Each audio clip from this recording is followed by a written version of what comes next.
So my talk is on antenna systems for space and ground applications. An industry perspective because I am spent almost 45 years in the industry. So of course I did some research as well, but this talk I'll tell you what industry perspective is.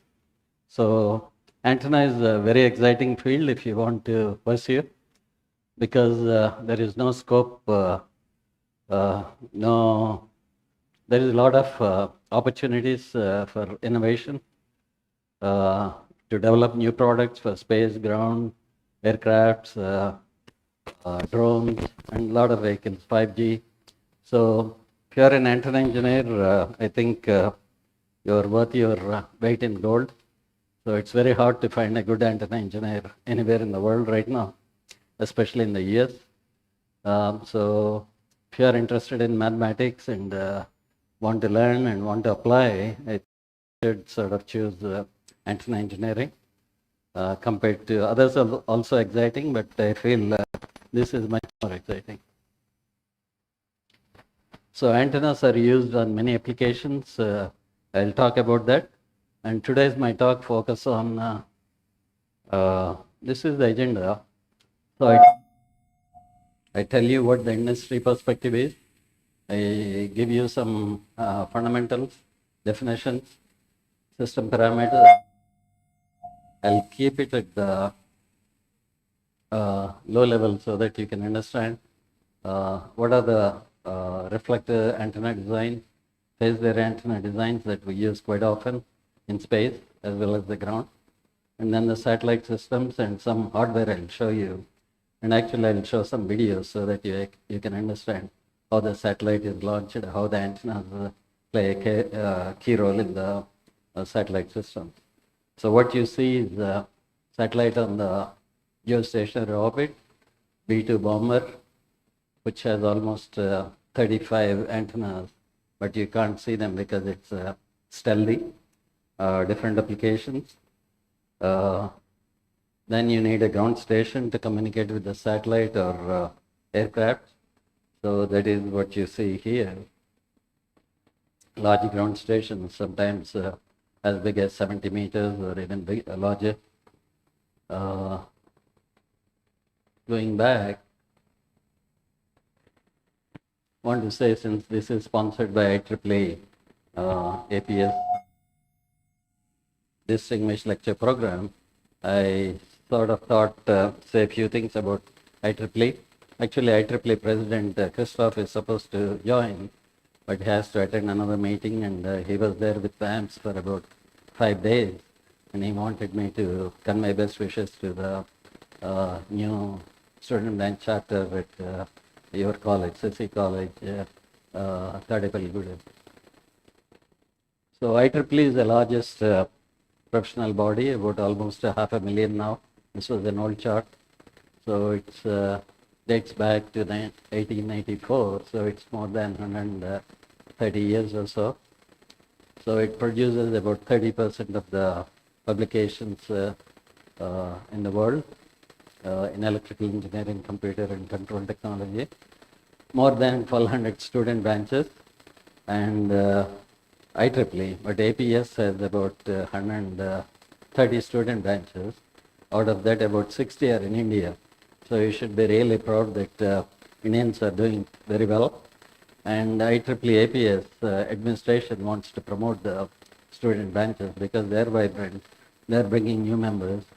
So they're conducting workshops like this or inviting DL. So get involved with IEEE and especially student branch. I met your student branch chair. I think she seems to be a very bright girl.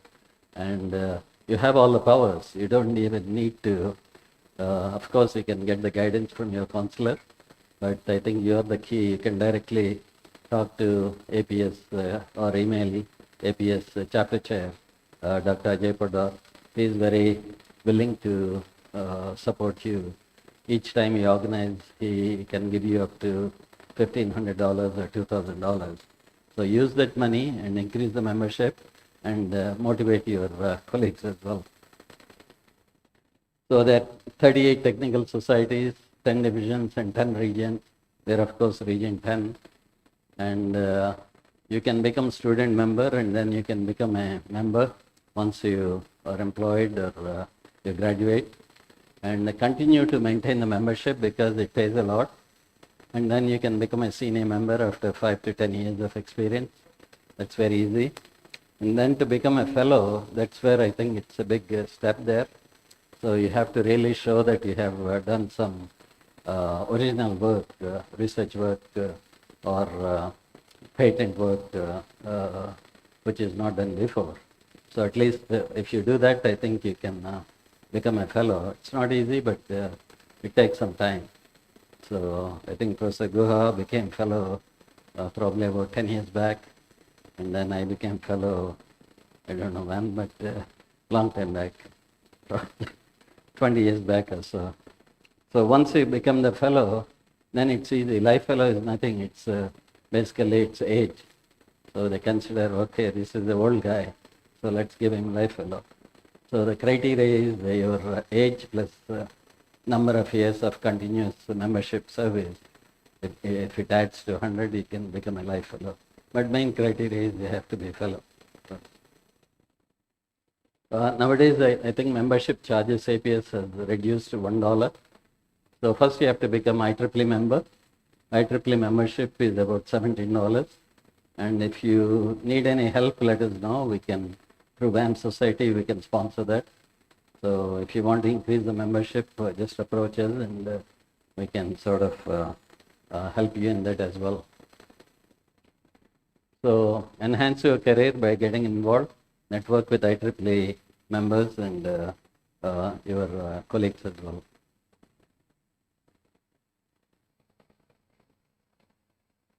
So what is industry perspective? Industry requires engineers. So what engineer has to do? Of course, first he has learned from his teachers.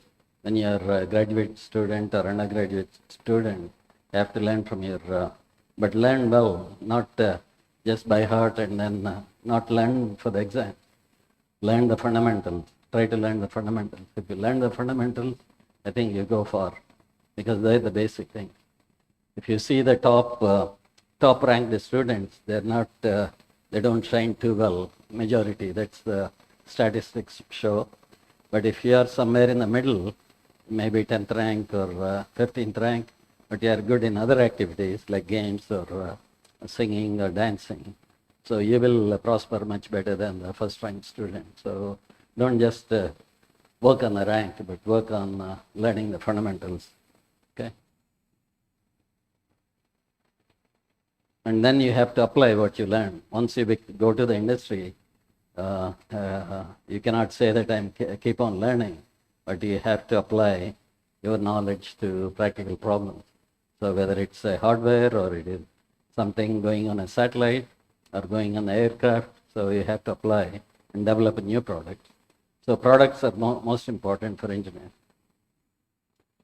And then innovate. Innovation is the key. I think without innovation, you cannot develop new products. So to innovate, you have to think outside the box. You just don't want to copy. Innovation is not imitation. So you have to think outside the box, come up with your own ideas and develop new products for new applications. And then lead. Once you become maybe 20 years in the industry, you have to lead your group. So to be a good leader, I think you have to sort of work with the team. That's very important. So teamwork is very important for Shine. So you need also key focus should be meet the requirements. So certain requirements they have to meet. If you don't meet, the satellite won't fly with your hardware. So it has to wait, and that's very expensive. So you always try to meet the requirements. Qualify. The space is a harsh environment. You have to qualify whatever you design, or any other product. Where the temperatures are very extreme, it has high power, it has other cross-pole isolation. So all these things you need to, and most importantly, you have to deliver in schedule. Within schedule, it is a 12-month schedule, you have to deliver within 10 months or so. And the cost is very important. It has to be low cost. So you always need to consider those things when you develop the product. Skills required, like I said, strong theoretical knowledge is needed. That's the foundation to engineering career. Software skills are needed, so it has to be CSP, or any other mission or any other software.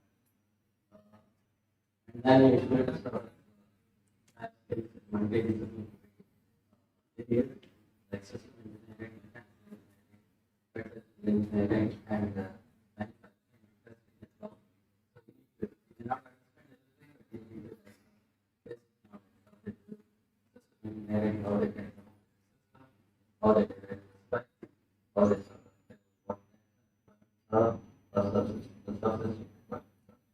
so we need to learn hardware knowledge. Most of the engineering, even in EPS, they spend all their career keep on simulating. They do the design. So the design is there. You need to go to the lab, see how the product looks like, how the failure looks like.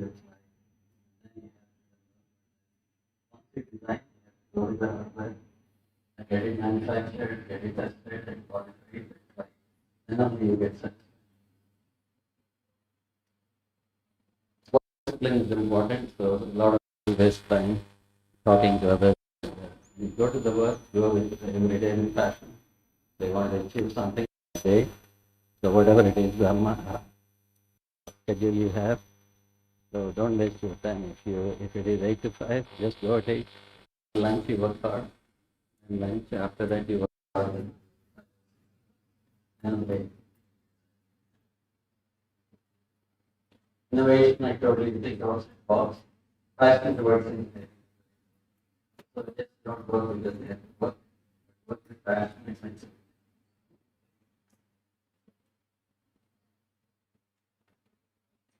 So these are some of the hardware, like flying in US station and all of it. 36,000 kilometers. So this is the APEX system, which is the form of modified flying aircraft. This is the telescope, radio telescope, flying from 395 megahertz to 95. Satellites and also interplanetary objects. This is video bomber, actually a video of this later. Some other parts. So a brief intro on satellite application works. So satellite is the geostationary satellite. Radius is about 3,000 kilometers. So you can work out the geometry and angles it shows. That's minus 8.7. So each degree is 1,640 kilometers from the ground. So it's very, so you can cover a large area with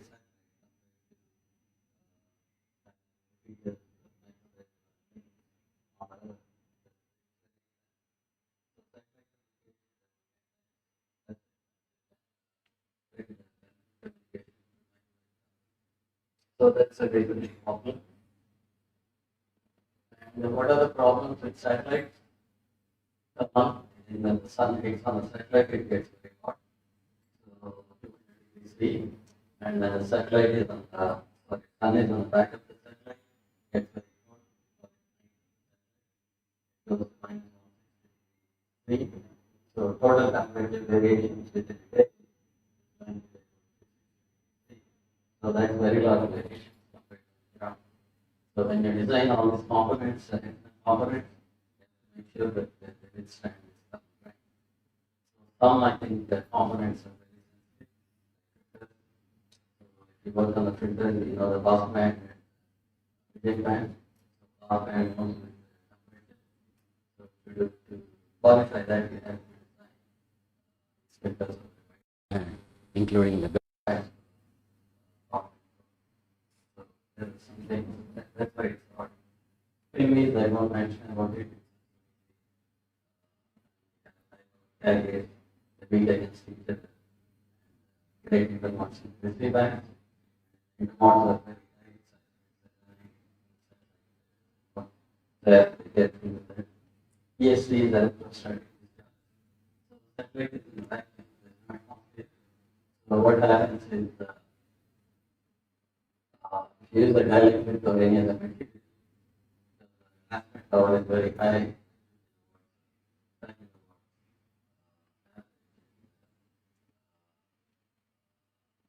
Instantaneous would be a phantom. We have such type of so any charges developed on the dielectric material accumulate over time. If you don't discharge the body, so it takes the material and the material properties will change.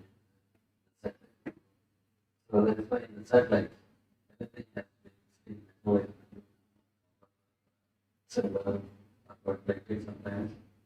So not so what is cross-pollination? If you use one polarization, I don't know whether you have heard about polarization in your classes. So that's the orientation of the electric vector. If it is vertical polarization. If it is horizontal, it is horizontal polarization. If it is circular, then you need two components, both horizontal and vertical, with equal amplitude and 90-degree phase. So that as the field propagates, your electric vector rotates either clockwise or anti-clockwise. So if it rotates clockwise, it is RHCP. If it is anti-clockwise, it is left-hand circular polarization. So you need both polarizations to increase the capacity of the satellite because it's very expensive. You want to maximize the capacity. So when you do that, your say for example linear vertical to horizontal, you need to get very high isolation. So that is called cross pole. So say vertical is the copole, horizontal is cross pole. So the ratio between them has to be more than 33 dB. So to meet that, you have to design with 40 dB cross pole isolation. Bandwidth is very large, so sometimes 60% bandwidth. So when you design these antennas, you have to design over a wide. So what is the link?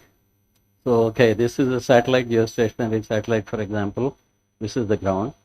So say if it is a C-band communication, fixed satellite service, then you transmit through the ground 6 gigahertz signal and the satellite receives at 6. So this is called uplink because satellite is receiving, and then it converts, down converts from 6 gigahertz to 4 gigahertz. Then the satellite transmits with high power and ground station receives. So this is called downlink. So both uplink and downlink are important, but then there is also telemetry and telecommand link. So that works only when the satellite is in the transfer orbit, not in the full orbit, but about 100 miles above the Earth. We call it transfer orbit. So if you lose that communication, you lose the satellite. So that's also very important. I'll go a bit fast. Signal to noise ratio is quality of any communication system. So for satellite, it is ERP, effective isotropic radiated power. So that is the downlink from the satellite. So which is nothing but the gain of the transmit antenna plus channel power, PI. And GOT is the gain to noise temperature ratio. So gain of the receive antenna minus the system noise temperature. This is the Boltzmann constant. This is a big lossy term. SL is a space loss, 4 pi r over lambda square, which is almost like 200 dB one way and 200 dB the other way, almost 400 dB attenuation losses. So a lot of negative numbers. So gain of the transmit and receive is very important. So a lot of pressure on the antenna engineers to optimize those. So even 0.1, 0.2 dB will differentiate whether you win a proposal or lose a proposal. So a lot of time I spend even 24 hours while designing and sending the proposal in my write. So we want to show the good data.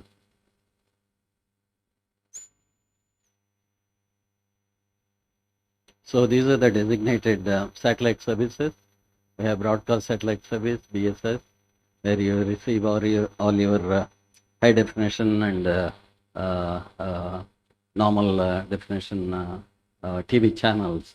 You get nowadays you get 200 TV channels. You may not have time to do that, but to see all these channels, but they're there. So that is broadcast satellite service.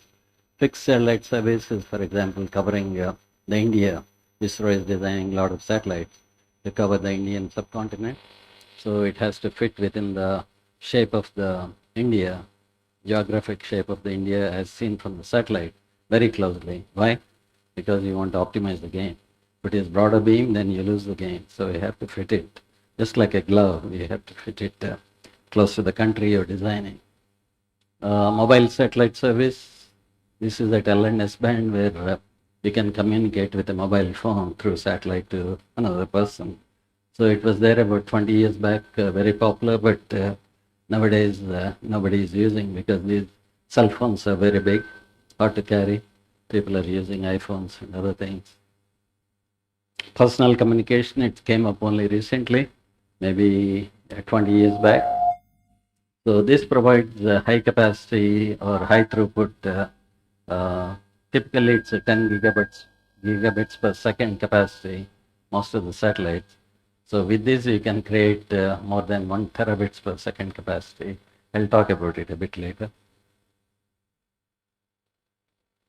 And for the communication, for the satellite to work, you need the 3 components. One, of course, the satellite, other is ground station, other is a launch vehicle, which is the launch is done in 3 stages. First stage takes it to 50 miles above the Earth. Second stage ignites and takes it to 100 miles above the Earth and puts the spacecraft in the transfer orbit.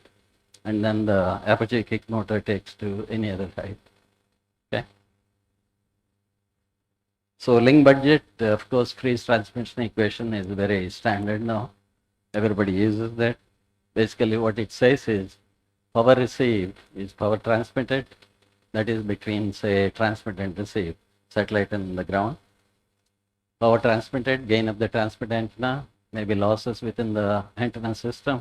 This is the free space loss, lambda by 4 pi r squared, and then the gain of the receive antenna. Very simple, and you can show that in dB as well. And so these are the equations for the uplink and downlink. Of course, on the uplink, PT, GT is the transmit power from the ground and gain of the transmit antenna on the ground. And this is GR is the receive system, and vice versa on the downlink. So both are important. And how the pattern looks like, of course, it's not a pencil beam. It's a shaped beam covering the country. So the antenna patterns looks like this, and then ERP looks with a certain added transmit power. It looks the same shape but different values, and then the receive also looks the same shape because you're optimizing this over transmit receive should be identical. And then the noise temperature, of course, is a negative number in dB, so that's what you get. So some, I think, theoretical, I don't know how many, probably it's too much for you guys. If you let me know if you understand, or how many people know about apertures, radiation from the apertures, either students or staff. Looks like you haven't studied, so maybe in future you will study. Basically, if you are eliminating an aperture uniformly, this is what you get if it is a square aperture, sin x over x distribution. If it is circular aperture, J1x over x distribution. J1 is the Bessel function of its first kind. So difference between the two is the side lobe level. You get about 13 dB, get about 17 dB. But in practice, it's never like that. So why? I'll tell you later. This is how it looks like a Gaussian beam, no side lobes, because you don't want, if you're feeding a reflector, the patterns from the feed has to be Gaussian in nature, so that there's no side lobes outside the reflector, because otherwise it's what we call spillover losses. You want most of the power captured by the reflector. So to do that, you have to have a pattern like this, and you have to design like this, not like this. Then you lose the power, a lot of power. So different types of antennas, high gain antennas, we use reflectors, phased arrays, lenses, but lenses are hardly used because of the ESD problem I was mentioning to you before. So medium gain antennas, they are horn antennas, either 15 dBi to 25 dBi. That is for global coverage, you need that as well. Low gain antennas are very important for TT&C. When the satellite is in a transfer orbit, that's what you use. So they are biconical antennas. There are different types of antennas. There are probably 100 different types of antennas, maybe more. But as an engineer, you need to know which antenna you have to use for a given application. Then only I think, not because you cannot say that I'll trade all the antennas and come up with optimal design. But that will take months and months. And most of the time in the industry, you don't have the time. So this is how it looks like when the satellite is about to launch. Or actually, it's when the satellite is in orbit, it's how it looks like, spacecraft body. You have large reflectors on east and west. And there is a reflector also on the native panel, some other antennas, TT&C, etc. And when it's stowed, it looks like this. Everything is stowed towards east and west bodies of the spacecraft, so that the launch vehicle has only 4-meter fairing. So you need to fit everything within the 4-meter. Only Ariane has 5-meter fairing, but that's very expensive to launch. So most of the time we try to fit within 4 meters. Show you some video here. Can you click on that?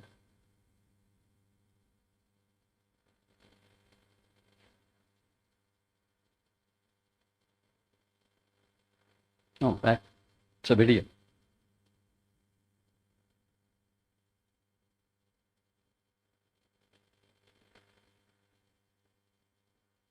No, there's a bar at the bottom. Can you? No?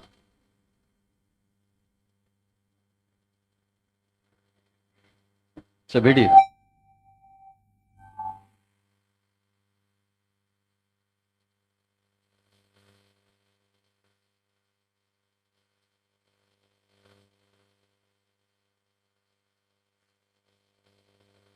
Yeah. There's a sound on it.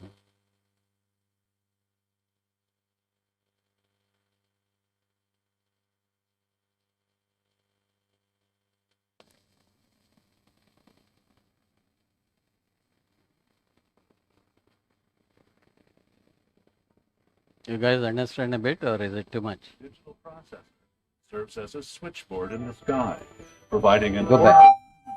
increase in capacity versus Millstar, while supporting thousands of direct. Go back. The advanced EHF payload, part of a system delivering unprecedented levels of assured networked interconnectivity to rapidly deployable maritime, air, and ground forces, flexibly, where and when needed, immune from denial of service attacks, available in all levels of conflict. The payload puts the advanced in advanced EHF. A highly advanced digital processor serves as a switchboard in the sky, providing an order of magnitude increase in capacity versus Millstar, while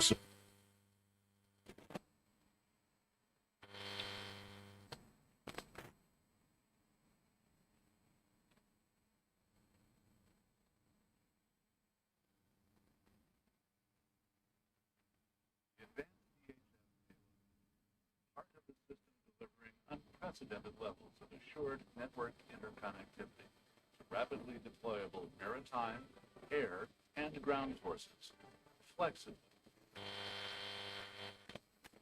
denial of service attacks, available in all.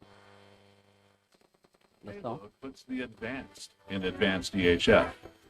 A highly advanced digital processor serves as a switchboard in the sky, providing an order of magnitude increase in capacity versus Millstar, while supporting direct, rapidly reconfigurable, flexible network connections between users on a variety of operational platforms. The processor implements advanced security and anti-jam waveform features to maintain both confidentiality and undeniable availability of U.S., international partner, and coalition networks operating at multiple security levels and within separate security domains. As with Millstar, the advanced EHF payload supports user logon and communications at lower data rates, worldwide, anytime, without prior coordination, and in the most hostile environments imaginable. And like Milstar, the payload features highly sensitive receive equipment, capable of accurately processing lower power spread spectrum signals in the EHF band, enabling low probability of detection, stealthy communications in support of special operations.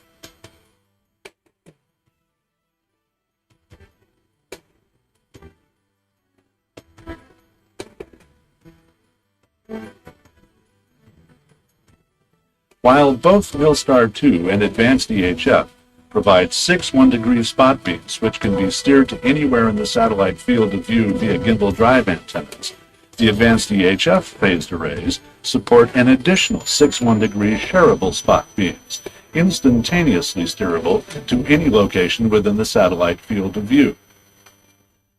Operational planners have the option of allocating the capacity associated with each shareable beam among up to 4 separate regions within the satellite field of view, done on a hop-by-hop basis in milliseconds, transparent to individual users. Even with each payload's ability to deliver high-capacity coverage to upwards of 30 separate regions, there still could be a need to provide higher capacity service to isolated users outside of these regions.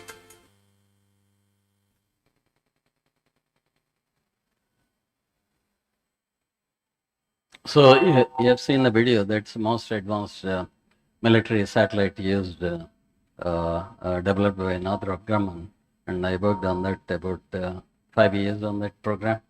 So now there's about 6 satellites launched, and they're working. They're working several wars. So antenna plays a key role, especially the phased array, what you have seen, which provides anti-jamming capability for almost 6 simultaneous jammers. So that's the key aspect of the advanced EHF satellite. But of course, there are other, out of that, about 16 antennas are there. 3 are phased arrays, 1 for receive, 45 gigahertz, and 2 are transmit antennas, which work at 20 gigahertz, and then a lot of so now back to phased array with reflectors that is widely used in space. So what is the difference between them?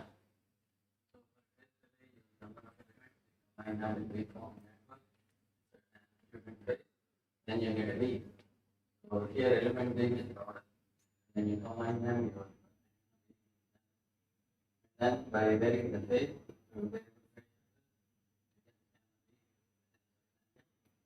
then you scan also, what is called. We need to take that into account. That is very good. What happens to the reflex? This opposite. So suppose it's a dual reflex. You treat it as some form. Element beam is going to be element B. And then when you combine them, so you need to know that people miss on that one on the reflection, that the reflex goes on the big noise. So that's the difference. And all these patterns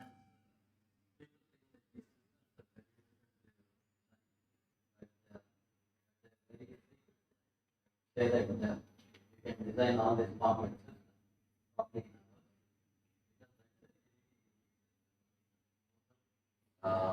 If you sort of don't design, because you're not given time, you're there, you have to design within precursor, especially antenna, the proposal you need something. So if you keep on practicing,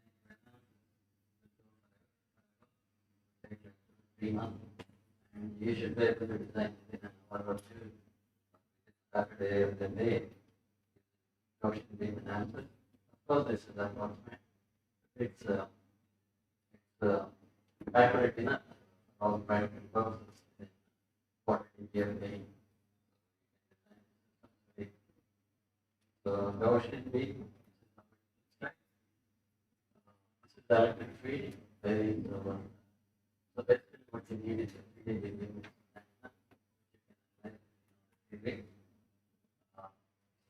Lots of rate, so you can spread all the main beams up to the side roads. Gaussian beam. So reflectors that feed assembly. So the flex is on the feed assembly. OMT, algorithm, test of versus testing. You integrate with where we interface with repeater. It is very good. Flex website. So what it does, it provides website with its bandwidth, organization, process isolation. Then you need to combine them such as power and capability,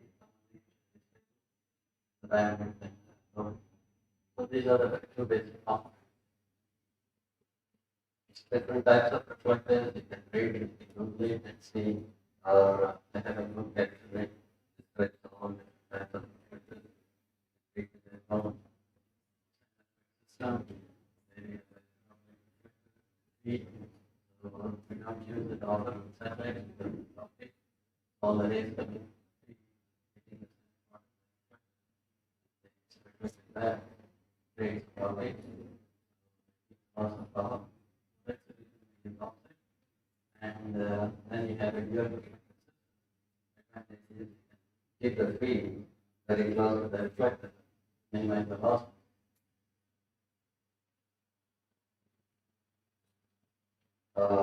When you design all these systems, you have to improve the efficiency. The efficiency has some factors. So you can see that efficiency,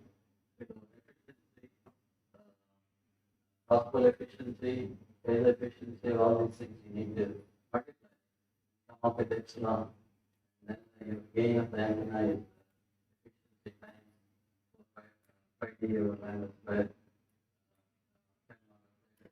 Gain. So always look for the when you simulate, always look for the efficiency.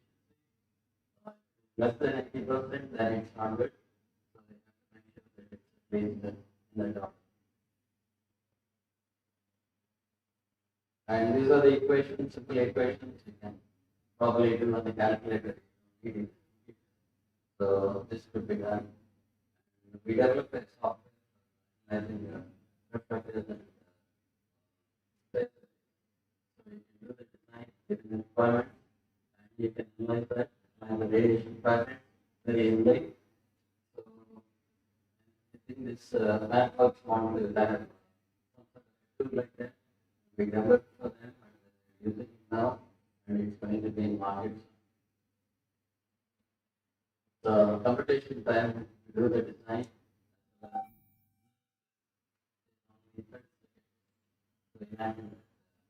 Speed of that you can do only with Gaussian wave.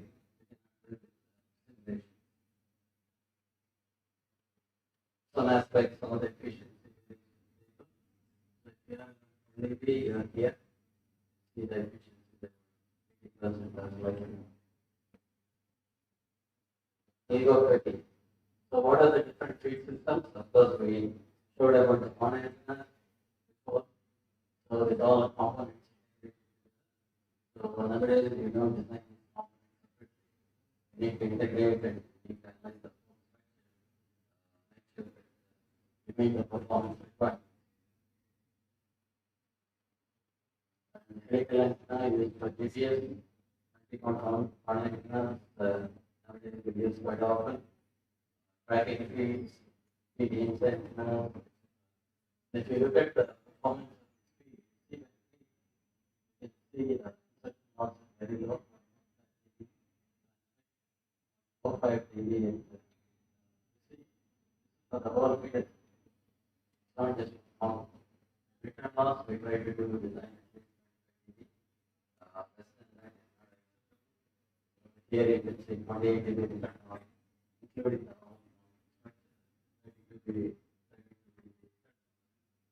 and then peak power is 10 kilowatt. So all these feed systems now you can do 3D manufacturing. So not like machine, NC machines and the wafer. So that takes time. So with 3D manufacturing you can design. You can probably have the 3D manufacturing. You can sort of fabricate it.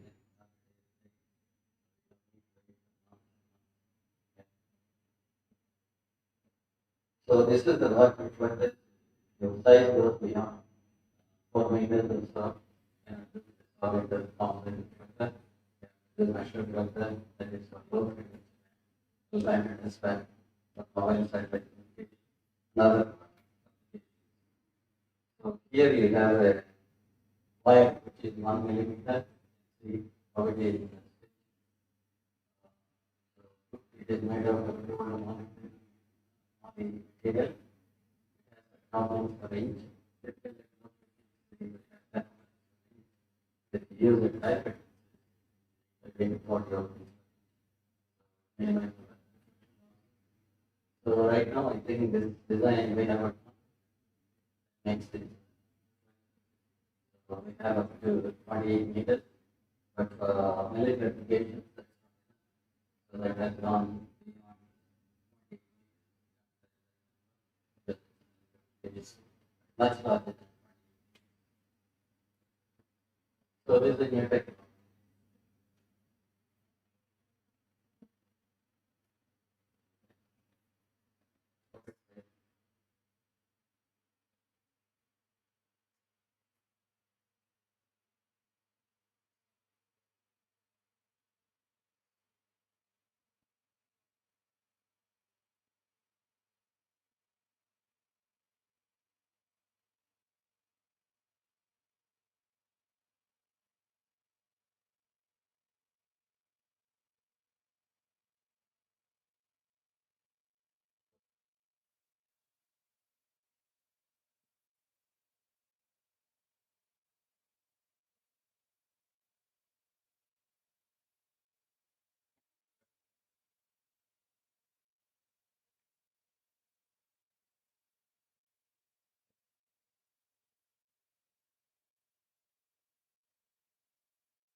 Not that thing is stupid.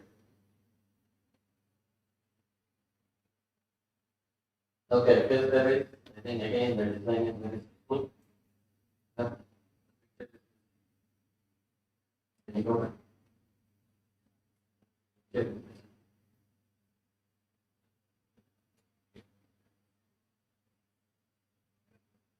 Next one.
So that's whether typically has one is how you place the elements, maybe you use.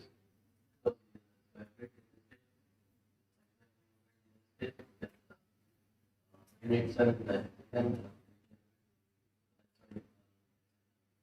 so in practice, I think when you are working in industry, you use a different set of this is not entropy equation. So this is the spacing between the elements compared to lambda. So it has to be one of the maximum scan angle of coverage. The geospatial and satellite is plus minus 8.7. So we have to scan into that. And sin theta g is the gradient of the field. So generally we put the gradient of coverage. So 20 degrees or so. The reason is we want the gradient. And if you use the textbook equation, they don't want the gradient of region. So this phenomenon becomes inside the T is 90. This becomes 1. That's not when you do that. The space becomes very small, 0.5 millimeter. Whereas if you use this, space becomes about 3 millimeters. Again, you can increase the spacing by 6 times. Number of elements you can use 6 square, 36 times. So the cost will reduce dramatically. That's it. So same thing for that. You get you can get 50% increase in element spacing because of geometry. So you can get another 50%.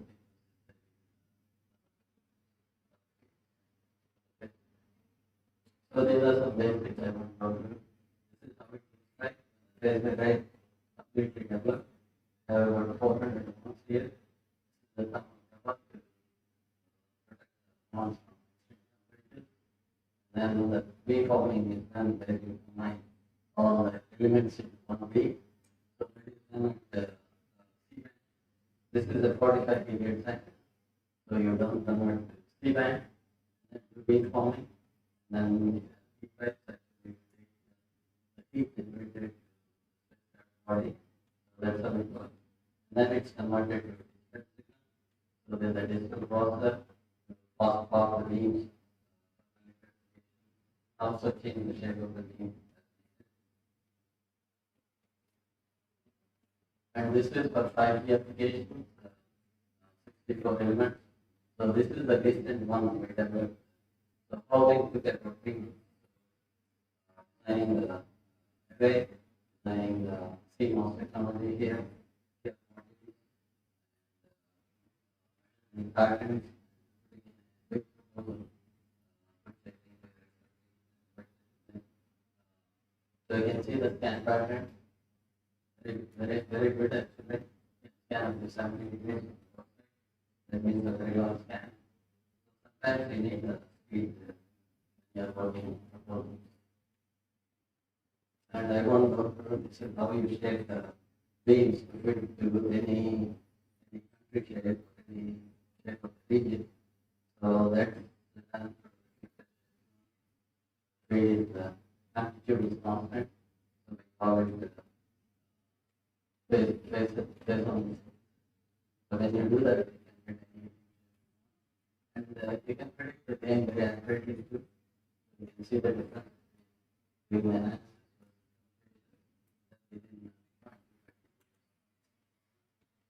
It's very important. And then build it, this is how it looks like. You see the shaping. Also, the shaping is outside. Near the edge of the reflector. So, from the shape of the reflector, you can very big. Most of the people don't know, but just from looking at the shape of what they are doing. Something about high capacity supply. So what we talked about is shared beams of founder beams. One beam covering the region. So if you split that bandwidth, say 1 gigahertz, we use it. So your real factor is going to be 60 over 4, that is 50. So it's the 1 gigahertz bandwidth you get 50. And not only that, the beams are very small. So we get about 50 to 60 dB increase gain. So two-way increase in the gain. You can use that to reduce the size of ground station. Instead of using 30 meter or 70 meter dish on the ground, you can get it with 1 meter dish. So that's the advantage. And you get high capacity because you have more bandwidth and your gain is, transmit gain is higher, receive gain as well. So with that you can get from 10 gigahertz almost 1 terahertz. That is how much is that? That is almost like 100 times more capacity you can get out of it. So these are some of the complex designs we did for direct TV when they wanted local channel broadcast. So in this case, you can see the beams near Florida. It rains a lot, so you need to provide more gain. and here it's a dry area, so you don't need that much gain. So you have broader beams there and narrow beams here. But difficulty is how it's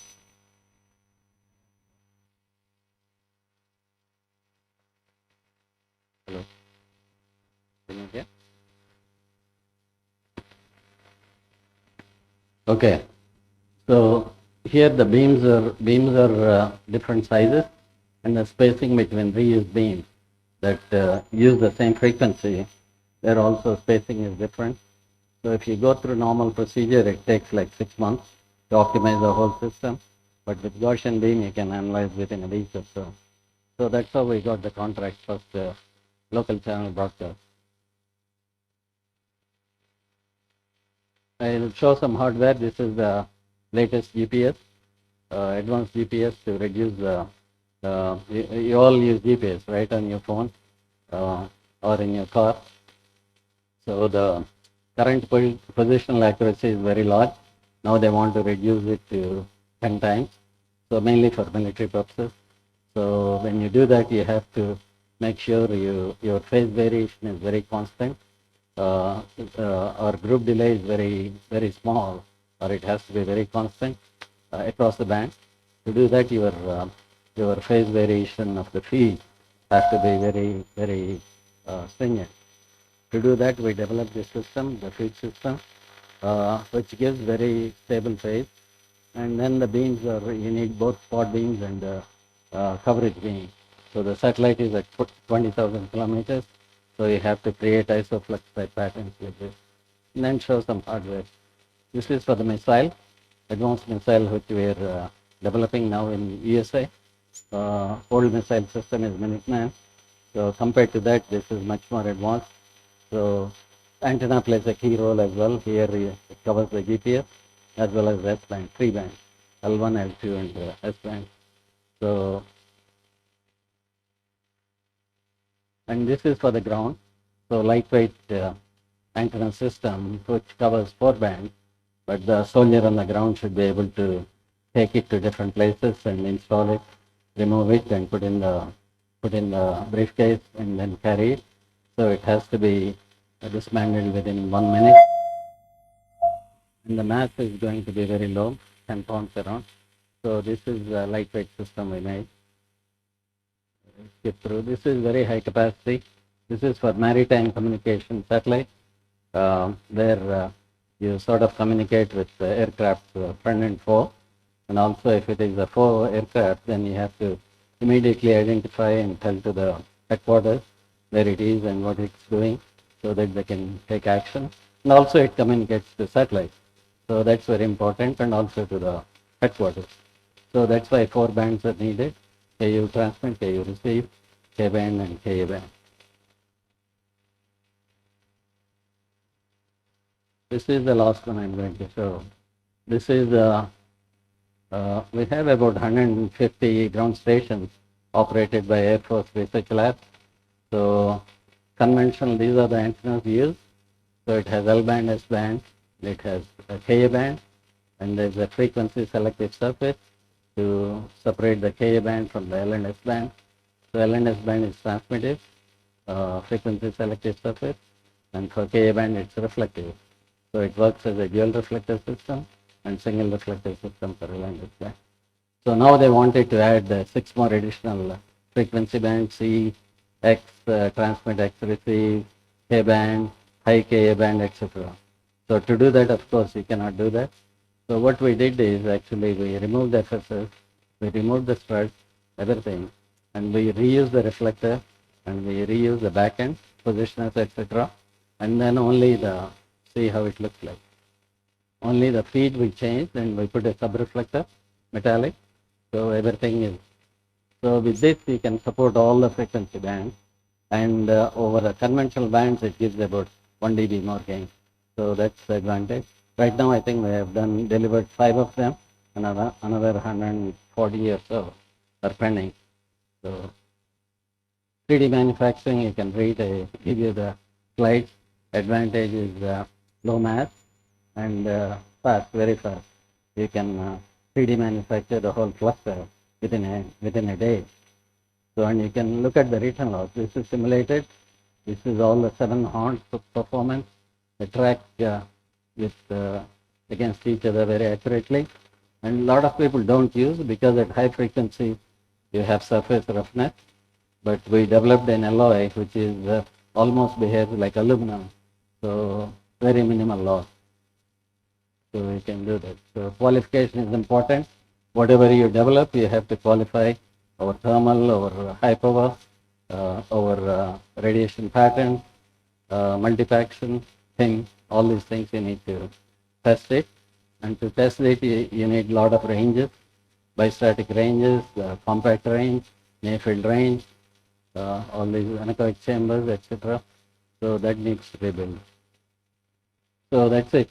Conclusions, I think. So I talked about, at the end I want to say that simple designs are elegant designs. Don't try to complicate your design. I think a lot of people do that. Just they try to complicate and come up with something new. But in industry it doesn't work. Always go with a simple design. You meet the requirements, that's it. You go with that hardware. You try to exceed sometimes. And if you don't meet, then you develop a new product and new antennas what you need for the a particular application.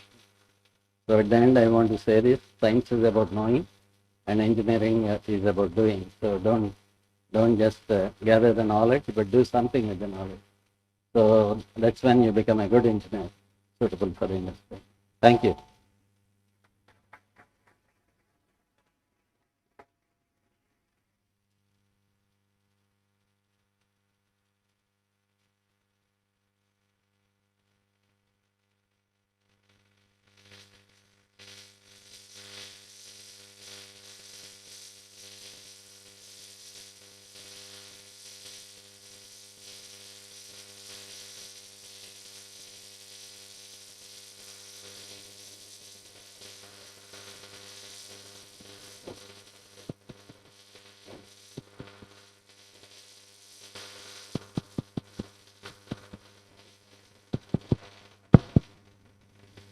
Thank you, sir, for your wonderful speech. Now, we are looking for the questions from the audience participants. So, any questions related to this topic discussed today? And it is open. Anyone can ask question, even students, faculty members, research scholars, anyone can raise question. Just raise your hand, I can hand over the mic to you. You can directly interact with the speaker today. I think she's ready. Huh? Don't be shy. Even the staff can ask. I don't know many things, but that's the way you learn. Ask questions and. Any queries?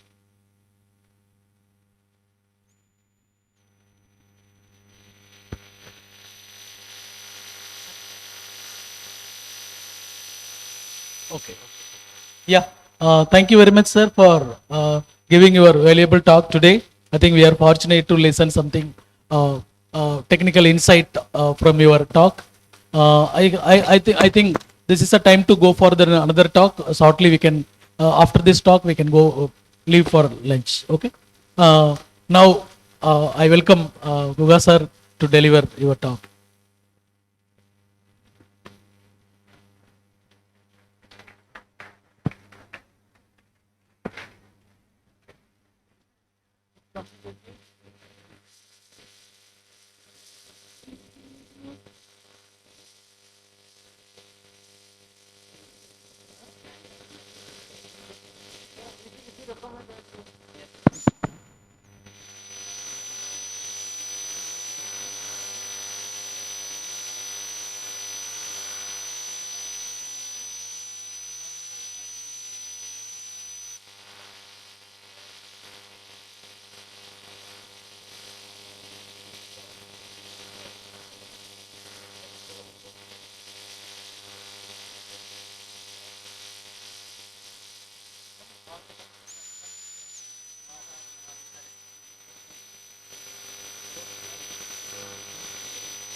Hello.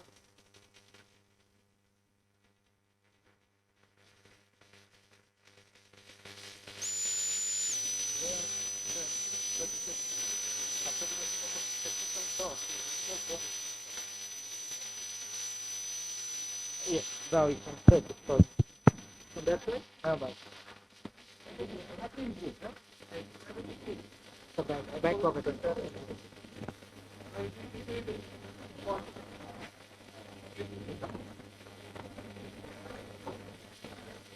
Around now.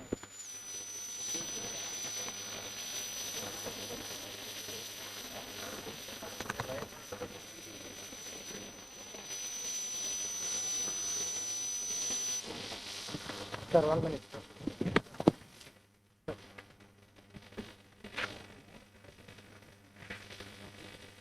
Is it the right thing? No. No.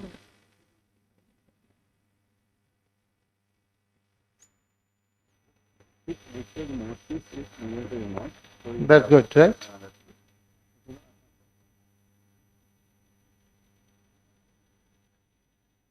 So you keep your volume little bit under control, and the bass is not. You can increase the bass.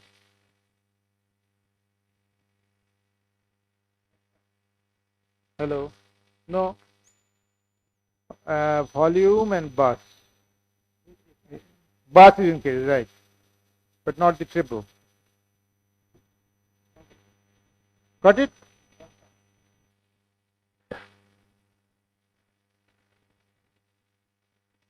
So now I'm closer to you. And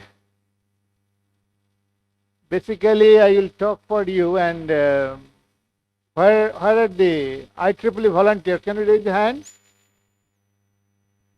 IEEE volunteers, they got their certificate and just left. Where is the president or chair, vice chair, secretary? Where are you now? Most of them, they have left. Why is it so? What is the APS volunteer? We are here for you. Where are the volunteers? No, they are not there. Where is the chairman? Your chairperson? No, I want to see the APS. APS guys. Where are the APS guys?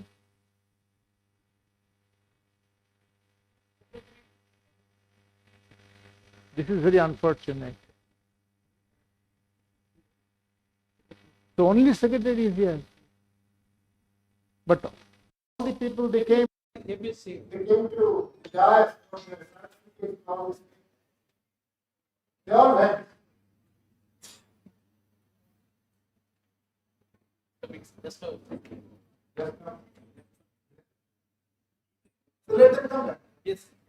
I'm here.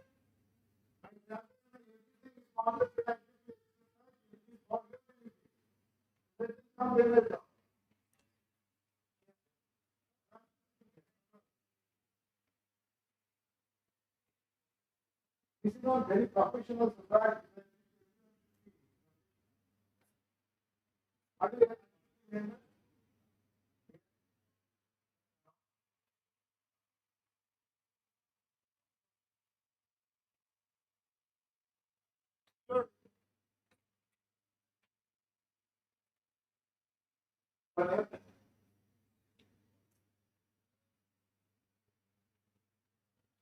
Your vice chairman already mentioned one thing. You are connected globally. That is the beauty of being a part of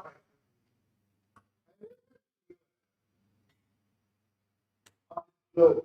Once you are connected to ICT, you are connected to the entire globe. unique society on the earth that gives this opportunity.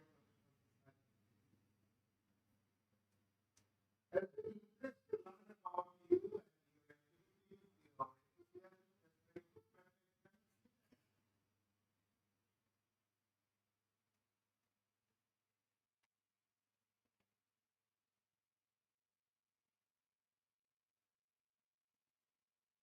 So I'm here to represent this society and congratulate you.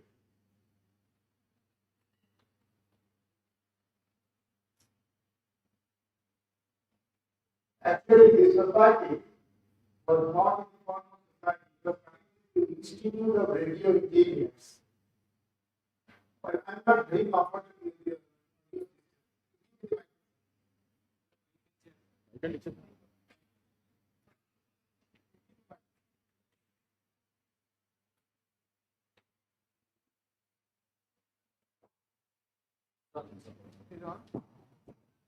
But are you getting me?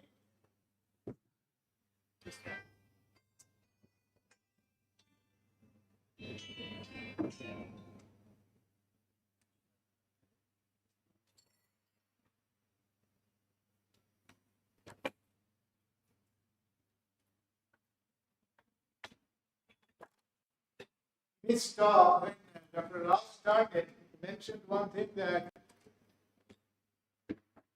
is the year of beginning 1884.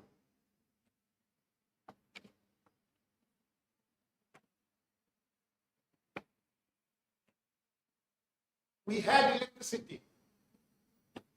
This world got electricity long before we got electric bulb. Are you familiar with this? Suppose it is the world when we have no electric bulb, no fan, nothing. But we had electricity. The world was like that. The situation got changed in the year of 1881. Thomas Alva Edison got his patent. And immediately complete phase change in industry, particularly electrical industry.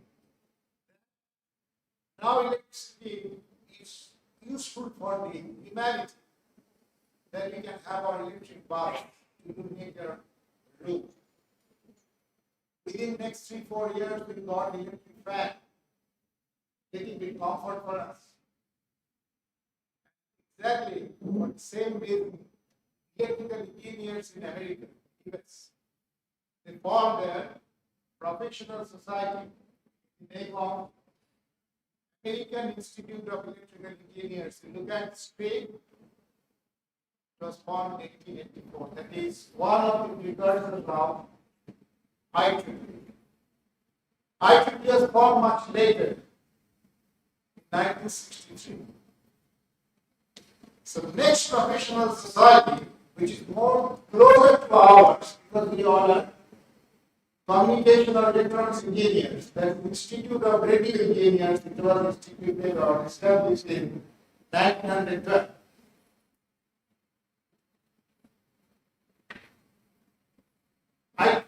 This professional group of antennas and propagation was formed which year? 1949. And the third group. Have you seen on your certificate what's the number you got from activity? Immediate. For your student branch chapter? Can you have one copy with you? Just open and see. It starts with the term 03. That 03 comes from the 03. The third of the entire series. So I should give the 03 because we were taught vertically.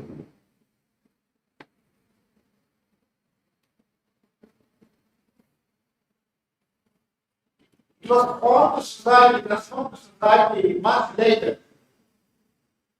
1973.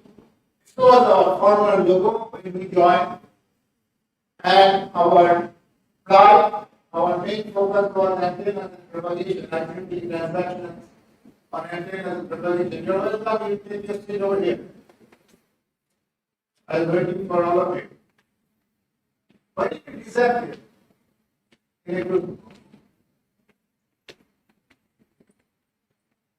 But what, you took some photograph, big shape. It's like that, right? Well, this is actually on me. Last year, this society we celebrated 75 years. So this cake was prepared in Florida, and it's in Orlando. This cake was to feed 250 participants, and at the cost of $100. The beautiful logo, the logo is printed on top.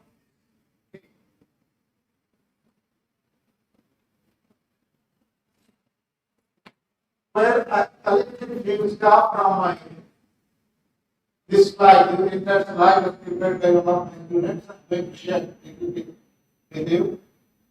So, the happy volunteers, you are giving your time, you are giving your money, you are giving your energy. So you should be very serious about that. Dr. Rao mentioned one very important thing, that you want to be smart.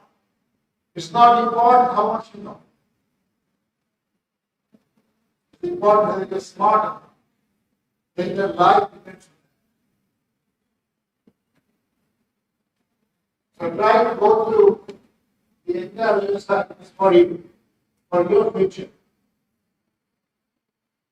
That is the mark that 31st December 2004 our membership starts to one particular level of development is going to increase. But just increase the number.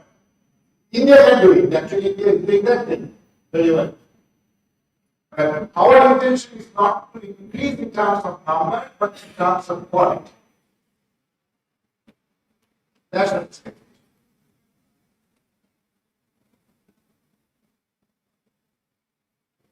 You belong to 10th region, but very soon you are going to the 11th region. So probably we are going to the 11th region.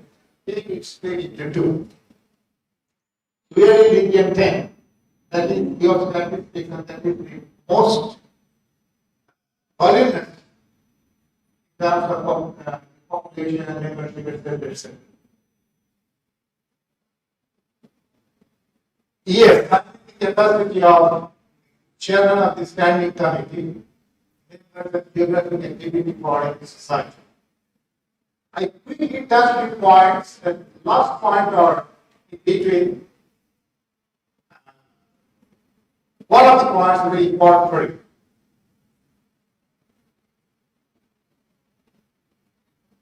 What is the purpose of this committee?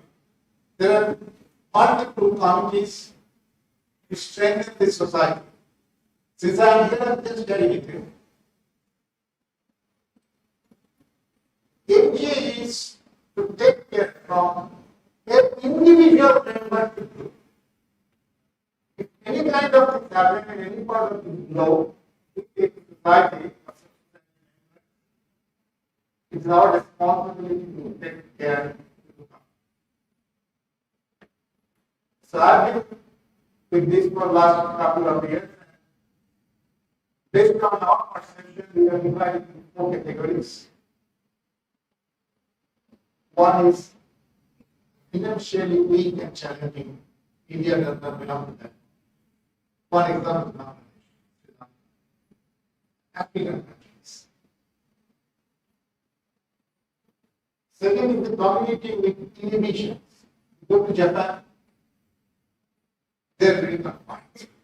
They don't open up, but they're very potential. They have, but they don't create their own society champion. They're losing their potential. So another one is less informed and less connected, like Africa, Kenya, all this. So not only a society, the entire IEEE is trying to reach them. Because IEEE is not dominating history or society. It's for humanity. The last one is to take care of. Okay, like reading. They are very important part of I think in society because and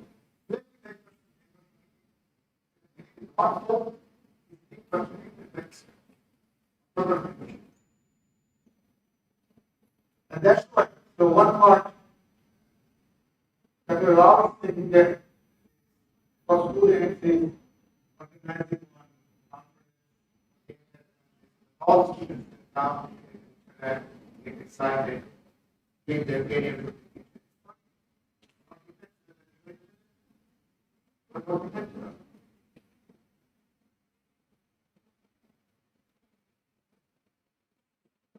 This committee has been responsible from this year.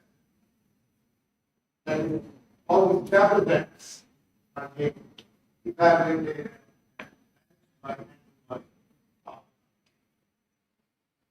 Are you connected to this? Well, I'm quickly connected, communicating. Don't worry, if you have your cell phone, quickly take this snap or it will give you some information so that if you are interested, you can take email. Those who are the faculty advisors, please know, or you can directly contact student volunteer. I'll go very fast. You will get all information, but it's all collected by the student in one place. What are your benefits? Don't think that it is for entire group, so what to do? We get no. But I'm showing you because many Indian students, many Indian professionals, they're enjoying all these grants every year.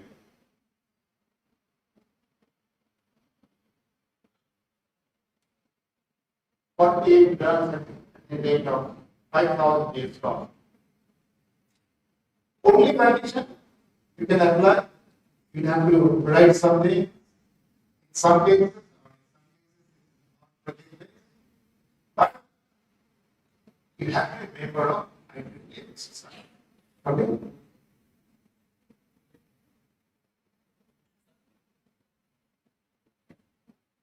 These volunteers like you, when you joined this year, last couple of years ago, next year we applied for 5,000 years.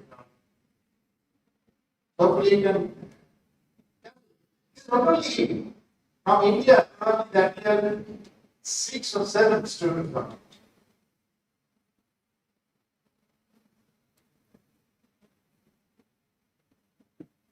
There are 10 doctoral grants and 6 doctoral grants. Those who are in the master's level, doctoral level, undergraduates, which level you are, I don't know. But everyone you have the opportunity to be associated with the society and enjoy all the things.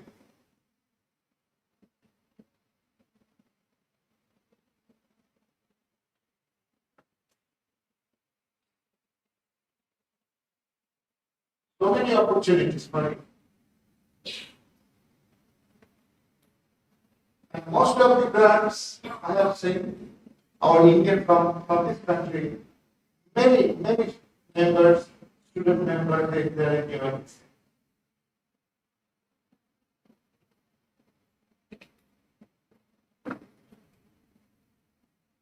Immediately from your area, country and this province, from this state. So it is our pride that Reddy will be president of the society next year, elect. You can see him next year here. And he has contributed a good amount of fund, government fund. This year, out of 6, 2 are Indians. So they will be going to Canada. They are traveling covered.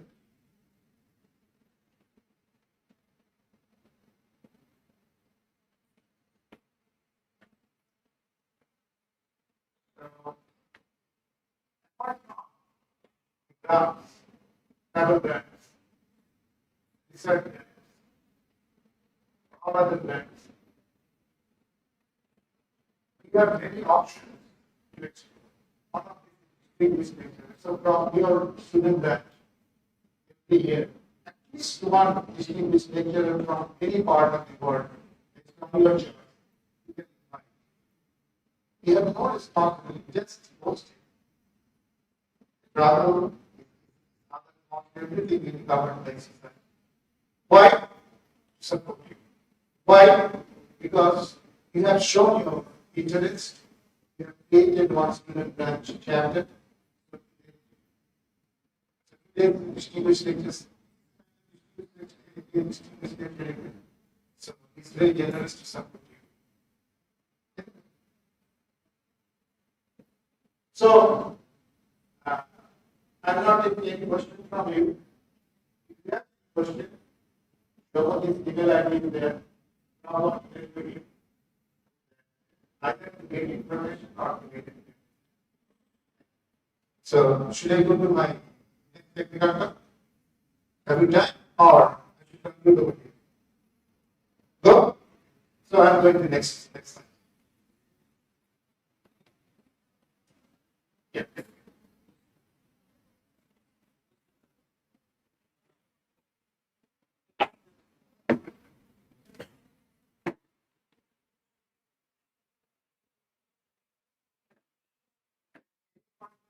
Last match.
Uh, we are leaving for the lunch break. I'm requesting you to assemble with the second back by 1:40 exactly, because after we have two more important talks. After that, 3:30 we are closing. Okay, I request all to complete your lunch as early as possible. We come back 1:40 to the stage. Thank you very much.